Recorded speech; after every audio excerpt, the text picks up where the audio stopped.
D-Lo for boxing. All right, y'all. So, get my take on Jermall Charlo's fight versus Juan Montiel. First of all, congratulations to Jermall Charlo on getting the win.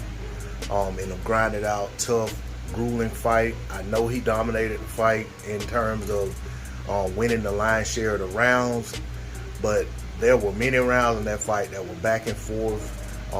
He just outworked the guy that's done a little bit better work in a lot of those rounds and got the win. I don't feel like in no way, shape, form, or fashion it was like a 12-0 fight.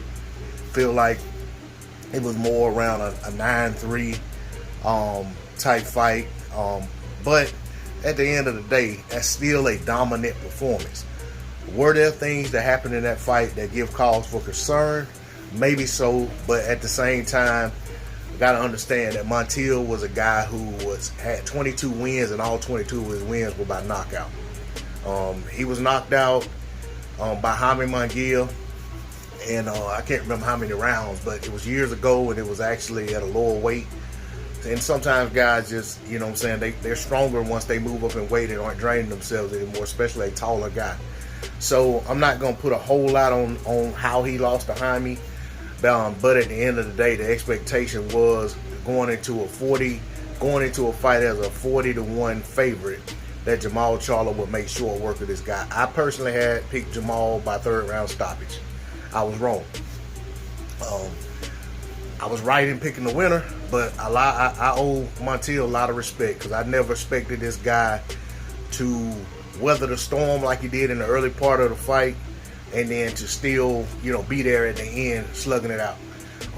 Great fight. Shout out to Trey X and Marlo on Marlo's corner. They did a great job calling the fight and, talking about what was going on in terms of the action. So, for me, when it comes to this bout, I feel like it was something that Jermall Charlo needed to go through, because a lot of times when things are coming to you easy, you stop trying to improve. I feel like coming out of this fight, he has to realize that there's some things that he needs to work on, maybe in camp, maybe in terms of building up his stamina, maybe in terms of trying to think about what things he could take away from an opponent and things that he can incorporate into his arsenal to make certain fights easier.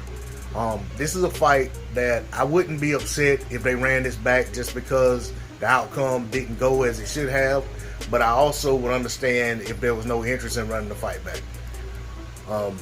By contrast and comparison, we saw Demetrius Andrade have a fight versus Liam Williams, in which he came out early looking like he was going to get a stoppage, and then he ended up in later in the fight, he ended up in some tough rounds. But it was still a dominating performance. And there was a lot of criticism of Andrade, even by Charlo. But at the end of the day, such is the sport of boxing. You're going to have these fights where you go in and you think that, one guy is head and shoulders over the other guy, and it's going to be an easy night. And I'm telling you, I said that. I said easy night, quick performance, short night, all kind of stuff. And it didn't work out that way for Charlo.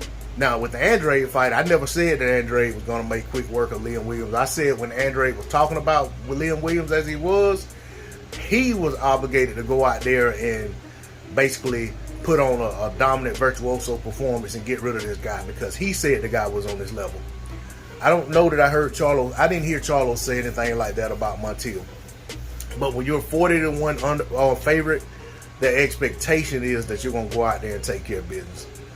But my whole point is, in bringing up the Andrade thing, is just like I said for Andrade, I'm going to say the same thing for Charlo.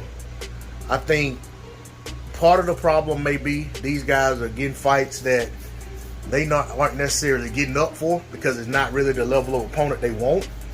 But the other thing is the inactivity. Inactivity is going to cause one of these top level guys to get upset by somebody that nobody sees it coming from. These guys not fighting but twice a year, once every 8 months and stuff like that. It's going to bite one of these top level guys if they continue to do what they're doing. It's hard for these guys to stay conditioned like they should be. It's hard for them to you know what I'm saying, to have the mindset that they're supposed to when they've had a 9-month rest in between fights. If you look at even a guy like Tank Davis talked about needing to stay more active so that he can, you know what I'm saying, he doesn't have so much work to do to get back down to fighting shape. So, you know, that's my take on it. I'm not making excuses for Jermall. I'm telling you that my expectation was for Jermall to go out and dominate this guy. Maybe I underestimated the opponent. Maybe I overestimated Jermall. Maybe the odds makers overestimated Jermall or in the same. But at the end of the day, it failed to meet up to my expectations. And I don't think the expectations were too lofty. I just feel like Jermall ended up in a fight that nobody saw coming. It made for a great fight for his fans, but at the same time, it made for a lot of, you know what I'm saying, questions to be brought to the table. You know, how is the power? How you know, how is his stamina? You know, how is his you know, his you know, punch selection and variety of, you know what I'm saying, variation to his style, because there are things that happen in a bout to where if you can make a couple little changes here and there, it makes a fight easier. And I didn't see that. And I also saw, you know, I felt like he got hurt to the body a couple times. You know, not nothing drastic, but I feel like when you get those body shots that usually stop guys, and you're able to get through it, you're still carrying that for a couple rounds, just trying to get yourself back together. And I felt like Jermall has a will that he refused to wilt, and he refused to let this guy completely take the play away from him.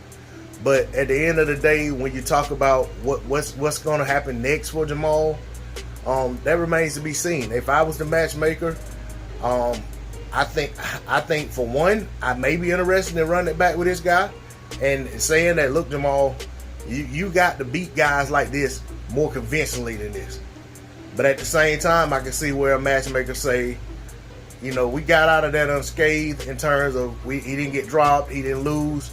Let's not go visit that, you know, let's not revisit that fight. Let's just move on to something else. I'm not 100% sure it's not time for Jermall to go ahead and move up to 168 or make some changes in how he's conditioning himself and how he's prepared, how he's coming down in weight. I don't know. You know, I'm not on the inside. I'm just observing and making a you know, assessment from what I see. But I definitely would like, to be honest, I would like to see him try his hand at 168 just to see how it goes. Don't vacate your title at 160. Go up to 168, fight somebody like maybe a former champion, former high-level contender in a bout, you know what I'm saying, just to see how you feel at 168 pounds. If it's not something that suits you, go back down to 160. You know, I know there's a risk associated with that, but at the end of the day, the guy's already coming down from 185, 190 anyway, to make 160. So, how much harm would it do to have one fight at 168 and then come back down? It's not like he's going up to heavyweight coming back down. He's not going to be coming down from any higher than what he's already coming down from anyway. That's all I got to say on the subject. D-Lo 404 Boxing. Like, share, comment, subscribe. I'm out. Peace.